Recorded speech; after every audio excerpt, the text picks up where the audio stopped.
background in our neurosurgical patients. Oh, good morning. Good morning, young lady. How are you today? I see. You're up and about already. Yes, I am. How's everything? It was a quick recovery, 2 days. That's nice. As long as the patients are happy, we're happy. And whatever we can help you with. All right? Thank you.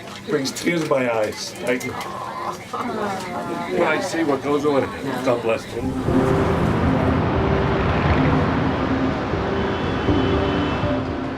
The department is organized to focus primarily on 3 major clinical areas of neurosurgery: vascular diseases of the brain, tumors, and spine. Your brain is basically how you relate to the world, and your spine is how you move. And so if you can't relate to the world around you and you can't move, it's a big deal. The 4 C's in the Department of Neurosurgery at Lenox Hill: care, compassion, coordination, and communication, essentially summarize exactly what we want to provide, and that is exceptional care.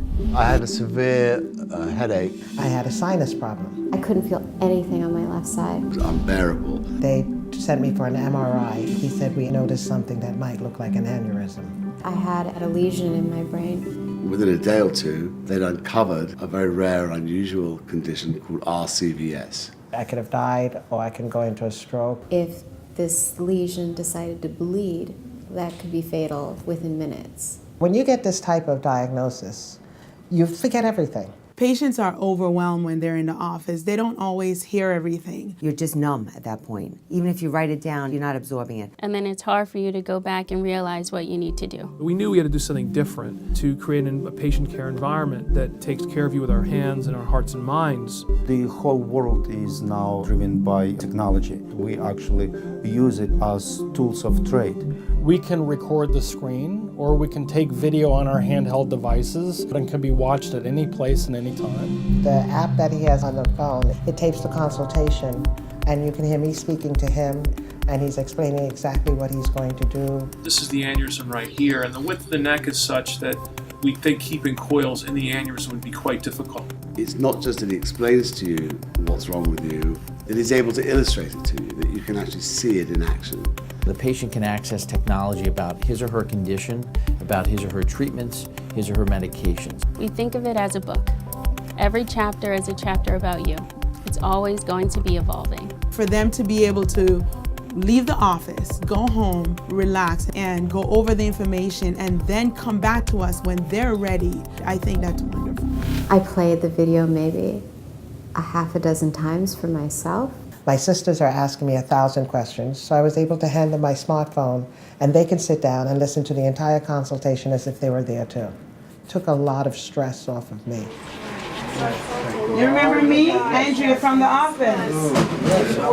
Good, you look good. You sound good. Your baseline, so at least that will get better. Oh, great, good. Did your legs feel a little better?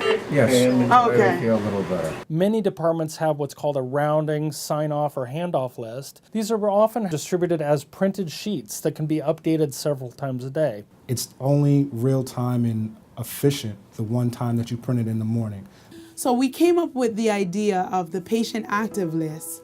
We wanted a list that was updated no matter where that in-house physician assistant was, no matter where that MD was. You don't have to go to a set computer. We have it walking around in the hospital with us. Everybody in our team will know immediately what's happening to the patient, the new update.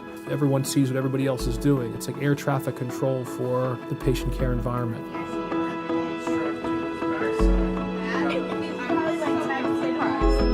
IT allows people to coordinate better and collaborate better and communicate better.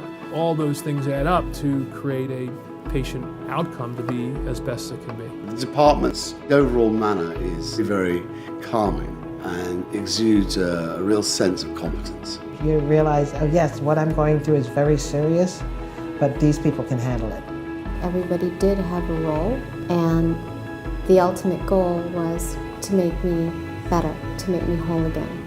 So I think it looks good. All your patients for surgery, I'll look out for any medical clearance for the patients who are coming in for the following week. There's one patient that's going to go home Do you think you could do the MRI before he goes home? This woman is a new patient. The MRI, I have it, so I'll give that to you. Yeah, I'm just waiting for it. She's in room 2. Oh, great. Yeah, she's already here. And then you'll have another review with somebody. Yep. And then we'll get you home. Maybe hopefully today. You did great though. Everyone was wondering if you had surgery or not.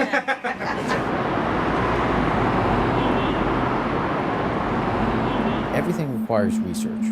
It could be research that involves diagnostics to make us learn things about a patient. It can be research that involves a treatment, what we're going to give a patient. And in diseases, that's extremely important. We're always pushing for clinical trials to basically be the icing on the cake of standard treatment. So here we have about 17 clinical trials for the brain tumor population. We run clinical trials in an attempt to find better treatments than the current medications we have for those same diseases and apply it to our patients in the hospital setting. Our goal is to help people live longer and extend their lives. We also want to advance the treatment for the disease and hopefully help more people in the future. That's clearly our goal, to be the best in the world.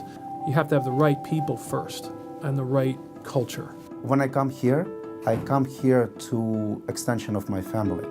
It's a unique feeling when you come to work and you do not feel that you actually came to do chores, you actually came here because it's a great place to be. I enjoy coming to work every single day, and I enjoy taking care of the patients. Everyone here goes above and beyond to make sure they offer the best care possible. Our goal is to give patients their lives back as if they are your family members. We care very much and very deeply about our patients, not just their disease and their response, but the experience that they're having when they go through these processes. There was a team involved, and they each had their role, and they were sensitive to patients' needs. The team was fabulous. From Dr. Langer's office to the person who came in and changed the sheets, everyone had a good attitude. This was routine for them, and they were good at what they did. There is a small community feel to this exceptional hospital where they can see attendings working hard to ensure their best care. When you allow this group to excel and elevate, patients feel that. We can design new tools for the clinical staff to more efficiently do their jobs, and that provides so much fulfillment. We strive to provide the most personalized care for the patient. Whatever the patient needs at that time, we're always there for them. We are setting an example, I think. If we do it this way, then the patients are going to benefit. Everything that I was hoping for in terms of recovery has happened. I'm feeling wonderful. I feel good. I feel like I'm back to my old self again. I'm very, very blessed. I'm delighted to say that the problem was cured and has never returned. Seeing patients get well, getting their lives back, that's the most wonderful feeling for me. I become a part of my patients' family, and they're definitely a part of the family here in neurosurgery at Lenox Hill.